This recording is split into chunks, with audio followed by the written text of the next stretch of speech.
오늘의 큐티 말씀은 사무엘하 11장에서 12장 25절까지 말씀이고 또 사무엘하 12장 26절에서 31절까지와 역대상 20장에서 1절, 역대상 20장 1절에서 3절까지 말씀입니다. 처음 부분은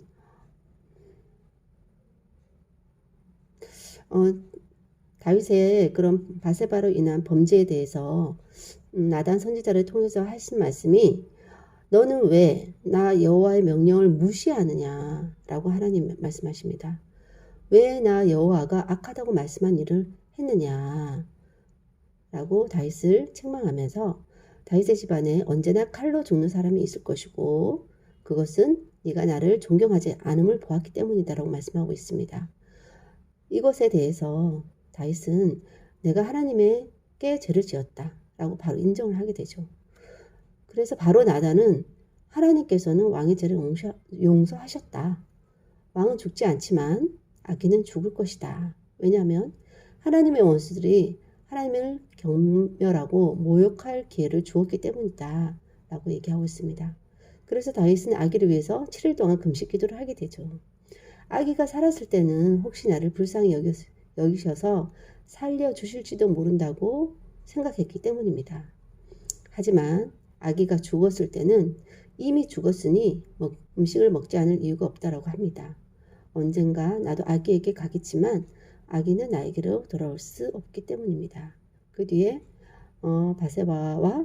바세바를 위로하고 동침해서 솔로몬, 예명이 여디디아죠. 하나님께서 그 아기를 사랑하신다는 솔로몬을 낳게 되는 것입니다. 그 사무엘하 12장 26에서 31절 말씀에 보면 요압이 암몬 자손을 치게 됩니다. 근데 다윗은 예루살렘에 있었어요.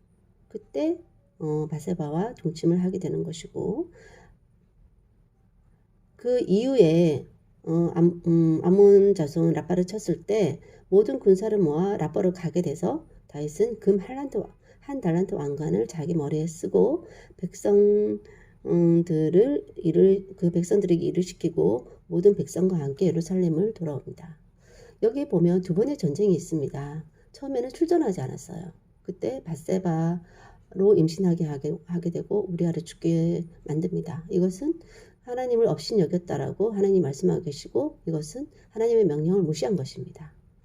그리고 두 번째 출전했을 때는 금 한 달란트의 왕관을 얻게 됩니다. 만약에 다윗이 전쟁에 출전을 했었다면 어떻게 됐을까라는 생각이 잠깐 들었습니다. 이 말씀을 통해서 다윗을 통해 알려주신 사실들을 보게 되면 다윗도 죄인이고 연약한 인간이라는 거, 한순간에 가장 비열한 죄를 지을 수 있는 사람이라는 거, 이 세상에 완전한 사람 한 사람도 없다는 거, 하지만 범죄를 인정하면 바로 사해 주신다는 거, 하지만 죄의 대가는 가혹하다라는 것입니다. 또한 그 범죄의 결과 하나님의 대적에게 비방거리를 주게 되고 범죄는 내가 범죄를 저질렀다라고 깨달아질 때까지 인정되어지지 않는다라는 것도 알 수 있습니다. 자기 스스로 못 깨달으면 선지자 다른 사람을 통해서라도 하나님께서는 알려주시고 그를 통해서라도 알게 되어 회개할 수 있음이 은혜라는 생각이 듭니다. 또한 범죄 사실이 없어지진 않지만 하나님의 해결책은 있다라는 것. 이것이 너무나도 위로가 되는 것입니다. 또한 다윗처럼 하나님을 잘 아는 자만이 할 수 있는 행동이 있는데 이것은 하나님의 징계 말씀에도 불구하고 7일간 금식함으로 하나님의 마음을 돌이키도록 힘겨루기를 하고 있다는 것입니다. 이것은 하나님의 공의와 사랑 사이에서 갈등을 하게 만들 수 있습니다. 또 아직 기회가 있을 때 할 수 있는 최선을 다해보는 것입니다. 믿져야 본전인 것이죠.